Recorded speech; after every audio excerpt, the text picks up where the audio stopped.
with an understanding of the imperative of human unity, that we are all in this nation and all people of the world are one, that we are interconnected and interdependent.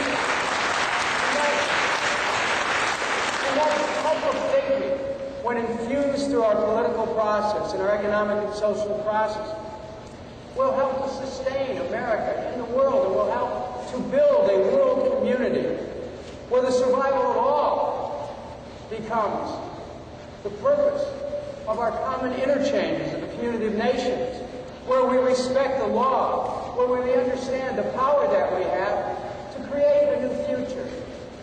Today in our country, so many of our citizens are waiting to be inspired about the quality that we can bring to transforming our nation. That there's an America just out there, just waiting to be called forward. An America that truly stands for peace, that truly stands for prosperity, that truly stands for health care for all, and jobs for all, and education for all, and understands that is the purpose of government in a democratic society, and we have a good system to make that possible.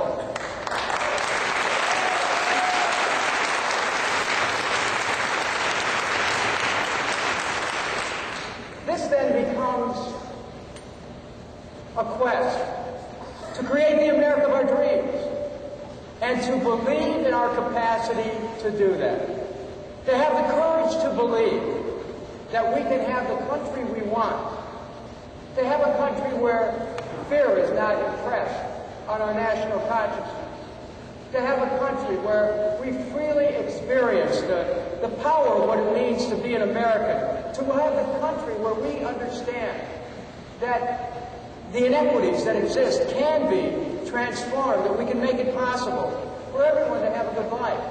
But we also know that we have to create a shift in our politics, that we have to move away from the kind of politics which has not only induced fear, but has induced war as such a principle that it has infected America's, not only our politics, but it's changed our relationship with the peoples of the world. I want to see America reclaim its role of goodness and greatness in the world community by standing for peace, by standing for human unity, by standing for an enforceable structure of international law where we get rid of all nuclear weapons, where we sign the biological weapons.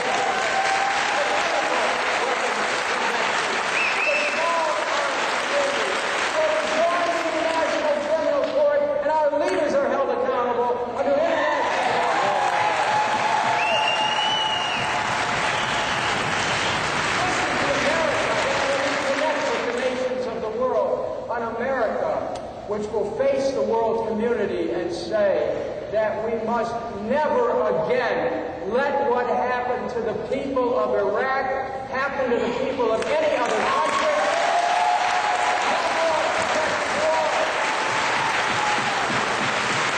No more policies of connection, unilateralism, or strife. We have to realize that when you have real power, it is the power to unite people in the cause of human security. It's not the power to singularly impose our will on others. All people all over the world have power. And we have to recognize that if we truly believe in democratic principles, there must be power for all or power for none.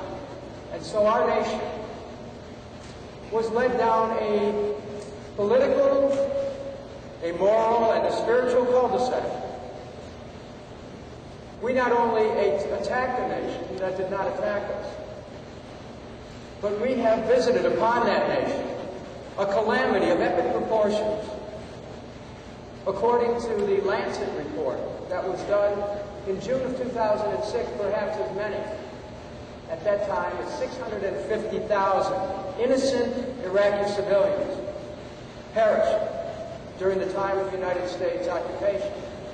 That report was almost a year old. And so we're now looking at the potential of a conservative estimate being 850,000 and perhaps as many as 1 million Iraqis. People like perishing as a result of the action that was taken in our name. This is a moment for somber reflection, because it's a moment where we realize that our aspirations, who we are, what defines us, is not being represented in the world community, is not represented by the action that was taken in our name against Iraq, is not being represented by people who are in government today and who say, well, you know, we thought there were weapons of mass destruction. We thought Iraq was going to attack us. We thought Al-Qaeda and Iraq were working, 9/11. We thought, well, there wasn't any thinking. There was a lack of conscience that led America to attack Iraq.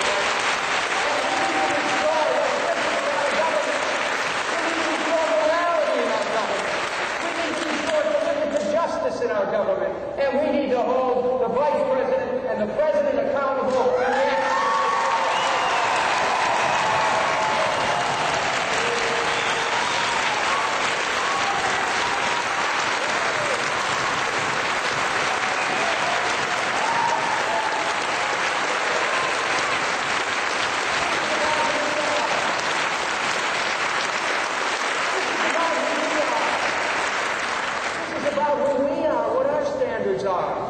Whether we truly believe in our Constitution, whether our Constitution is the living, breathing embodiment of all of our hopes and dreams for a government of the people. This is about whether we expect that America is going to have the highest standards, and whether we expect those who would take the oath of office to preserve, protect, and defend that Constitution are keeping their oath of office.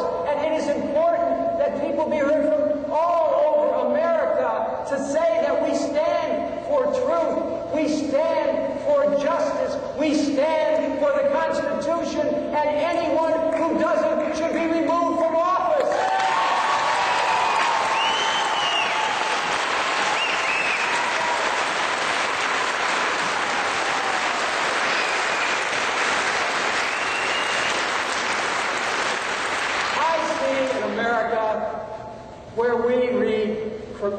Where we reclaim that moral high ground, where we reconnect from our hearts with the best that we know that we can be, where we reconnect with the world community, where we see people all over the world as brothers and sisters, where we open up the power of our compassion to reach out fearlessly, to engage the world community in a way that creates a world as one. We have the capacity to not only meet the challenge of global warring and global warming, but to create of this nation a nation that will be much loved around the world, and a nation that will meet the needs of our own people. I want to speak to you today of one need in particular that relates to our nation today. All over this country, there are so many families who are suffering because they cannot afford the cost of health care.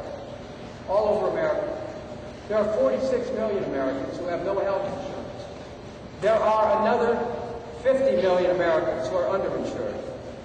Now, why do people not have health insurance? It's very simple. They can't afford it.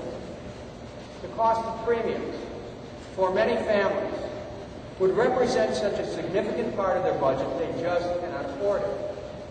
Health care for some families would cost more than $10,000 a year. In some cases, more than $15,000 a year. It would cost some families 50 to 75% of their total budget. So families go uninsured.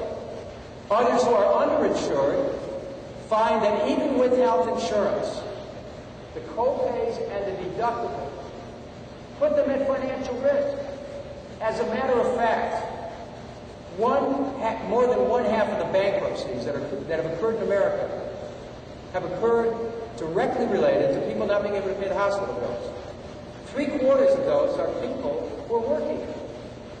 And so when you consider that you can work a lifetime to have a home, to have a decent life, to be able to send your children to college, and then one illness in a family can wipe you out financially, can wipe out the savings that you had for your child's college education, can wipe